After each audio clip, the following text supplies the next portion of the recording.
오늘 이 기도 제목을 우리 마음에 새기시고 우리의 삶 가운데 하나님의 은혜가 충만히 임할 수 있기를 바랍니다.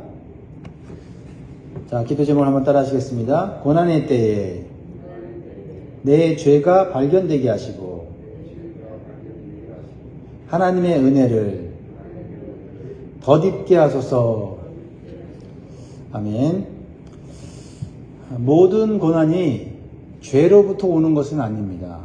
그러나 많은 경우에 고난이 우리의 죄로부터 옵니다.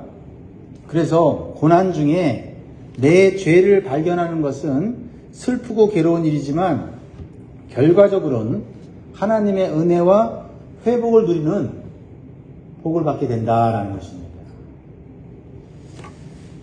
20년 만에 요셉은 자신을 노예로 판 형들을 만나죠.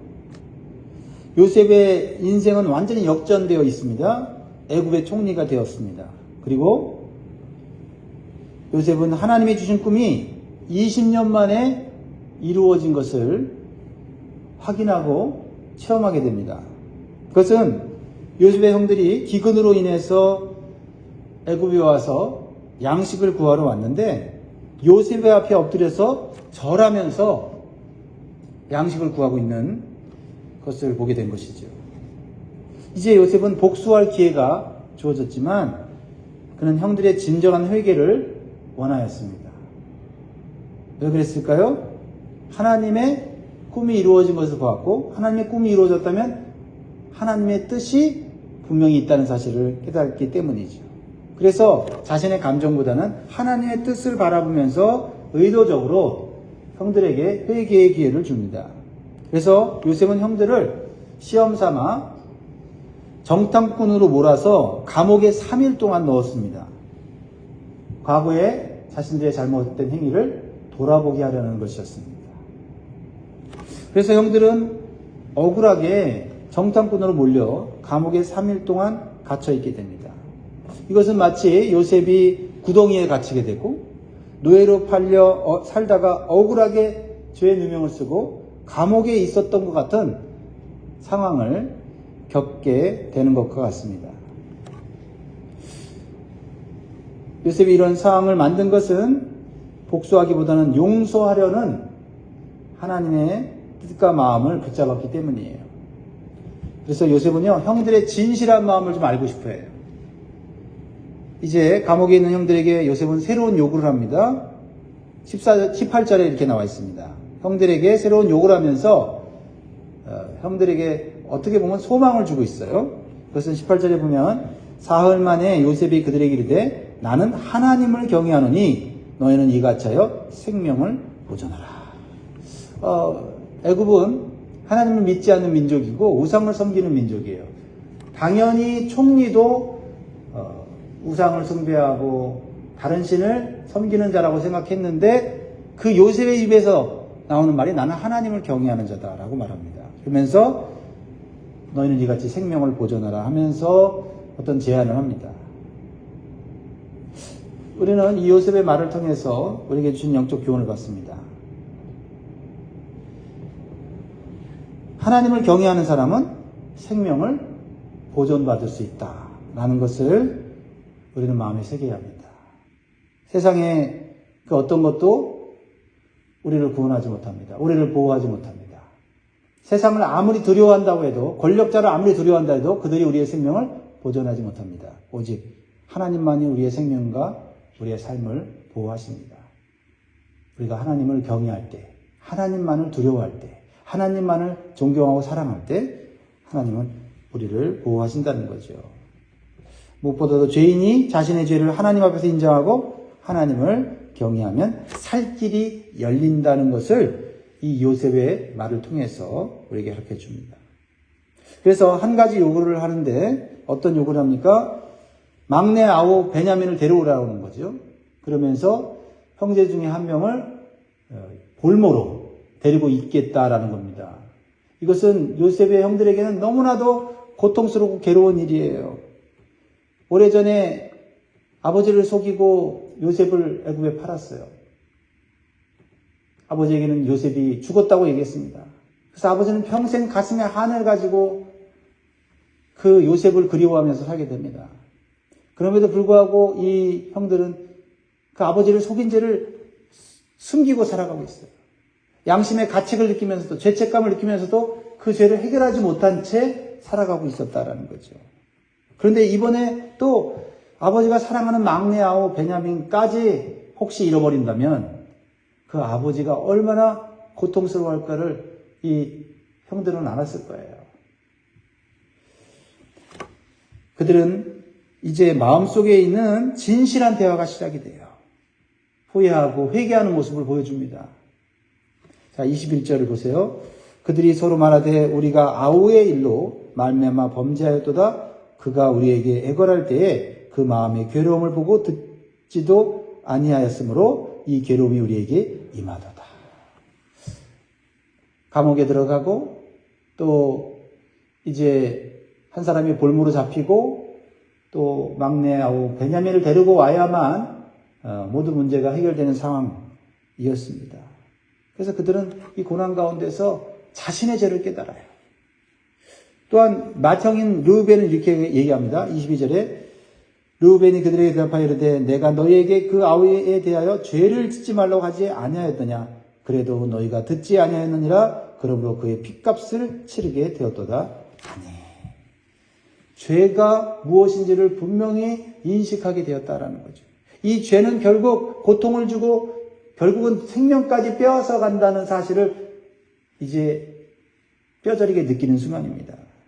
그러면서 우리가 죄값, 즉 핏값을 치르게 되었다라고 절망하면서 진실한 대화, 후회와 회개의 대화를 하고 있는 것을 보게 됩니다. 그런데 이렇게 고난 가운데 죄를 깨달으면 살 길이 열린다는 거예요. 죄를 깨닫고 회개하면 하나님은 다시 은혜를 베풀어 주신다는 것입니다.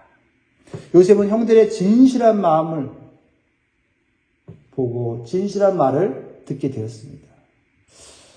여러분, 요셉의 마음이 어땠을까요? 굉장히 그 마음의 감정이 복잡했을 거예요. 하나님의 은혜로 자기가 총리가 되었고 애굽에 온 것도 하나님의 섭리 가운데 있어요. 그런데 그 섭리 가운데는 형들에 대한 정말 괴롭고 고통스럽고 말로 다 할 수 없는 억울함이 있어요. 요셉은 감정을 그대로 드러내지 않고 밖에 나가서 울어요. 왜요? 형들이 자신의 죄를 인정했거든요. 자신의 죄 때문에 죽게 생겼다고 얘기하고 고백하고 있거든요. 이 요셉의 눈물은요, 감사의 눈물이에요. 하나님에 대한 감사의 눈물이고, 또한 형들에 대해서는 용서의 눈물이에요. 그리고 그동안 받았던 상처에 대한, 그리고 이해할 수 없었던 이 상황에 대한 치유가 되는 그런 치유의 눈물이었다라는 겁니다. 우리는 이 요셉의 모습을 통해서 하나님의 마음을 깨닫게 돼요. 첫 번째는요, 죄는 미워하나 죄인을 긍휼히 여기는 마음을 가져야 한다는 것을 보게 돼요.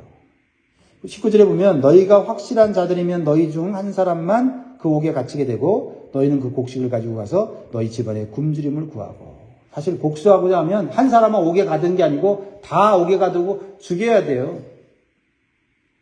그런데 한 사람만 옥에 가두게 하고 진실을 요구하면서 그런 상황 가운데서도 자기 아버지와 가족들이 굶어 죽으면 안 되잖아요. 그러니까 한 사람은 옥에 가두고 나머지는 가나안 땅으로 돌아가서 식량을 배급해 주도록 하는 이 요셉의 따뜻한 마음, 긍휼의 마음을 보게 되는 거예요.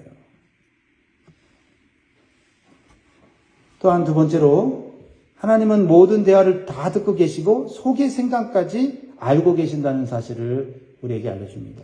자, 23절 보면 그들 사이에 통역을 세웠으므로 그들은 요셉이 듣는 줄을 알지 못하였더라. 요셉이 애국 사람이라고 생각했어요.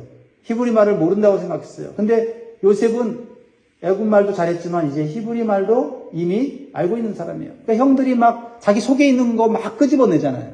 야, 우리가 그때 죄졌어. 동생을 그렇게 노예로 팔거나 또 우리가 이렇게 동생 때문에 우리가 더 큰 이렇게 고난을 당하는 거 보니까 우리의 죄값이 정말 크구나 하면서 막 대화를 나누는데 그 대화를 요셉이 다 듣고 있었다는 거죠.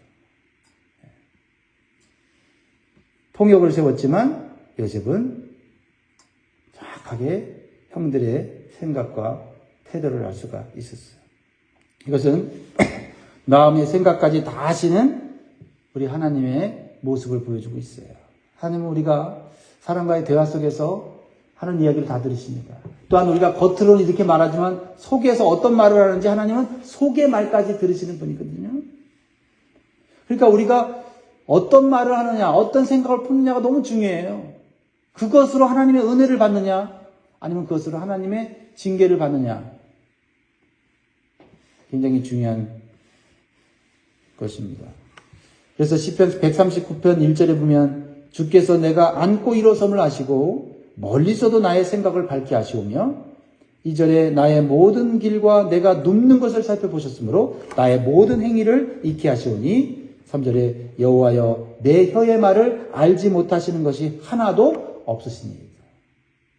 이렇게 하나님에 대한 영적인 이 지식은 성도로 하여금 어떤 고난을 당해도 하나님의 은혜와 공유를 받을 수 있는 기회가 있다는 사실을 보게 돼요. 우리가 어떤 고난을 당해도 또 우리가 고난을 당할 때 남들이 모르는 먼 곳에서 고난을 당한다 할지라도 하나님 우리를 보고 계시고 살펴보고 계시고 도와주시기를 원하신다는 거죠. 또 거꾸로 생각하면 어떻게 돼요?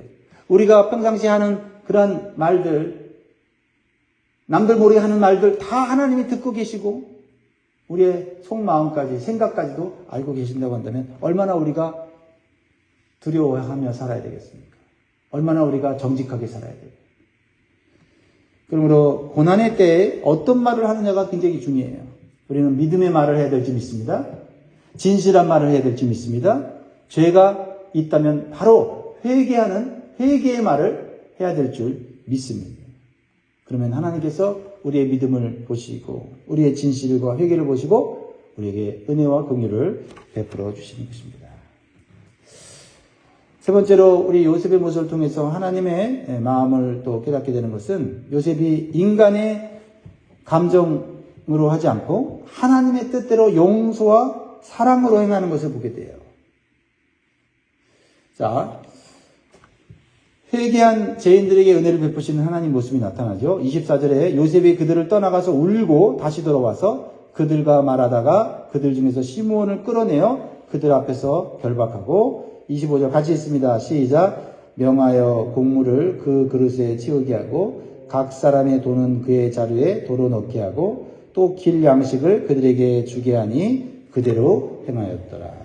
요셉은 형들의 진실을 요구하면서도 하나님의 그 은혜를 아낌없이 베푸는 걸 보게 돼요. 겉으로는 엄중하게 대하지만 그것은 하나님의 뜻을 이루기 위한 행동이에요. 형들에게 먹을 양식과 길 양식까지 줍니다. 그리고 돈을 자루에다 도로 넣어요. 뭐요? 값을 받지 않는 것입니다. 이것은 하나님의 뜻과 계획을 따라서 야곱 가족을 애굽으로 다 초청해서 풍성하게 살려고 하는 그런 하나님의 계획에 순종하고 있는 것이죠. 요셉은 자신의 희생과 용서를 통해서 자기 아버지와 그 형제들이 구원받게 됐다는 사실을 그는 깨닫게 되었습니다.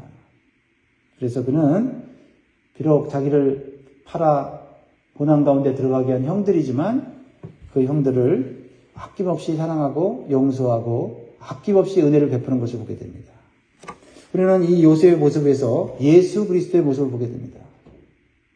값을 받지 않고 우리에게 생명을 주시는 예수 그리스도. 우리가 지은 죄에 대한 죄값까지도 우리를 대신해서 갚아주심으로써 그것을 깨닫고 회개하는 자에게 생명을 주시는 예수 그리스도. 우리는 아직 부족하지만 그러한 예수 그리스도의 은혜로 살아가고 있습니다. 그러므로 우리가 이러한 요셉의 모습을 통해서 우리가 정말 하나님의 그 은혜와 사랑과 용서를 베풀 수 있는 삶을 살기를 주의 이름으로 축복합니다. 또한 형들이 자신의 죄를 발견하고 하나님의 은혜를 다시 회복한 것처럼 우리도 고난의 때에 원망하고 절망하기보다는 내 죄를 발견하고 하나님의 은혜를 덧입는 그러한 복된 삶이 되시기를 주의 이름으로 축복합니다. 기도하겠습니다.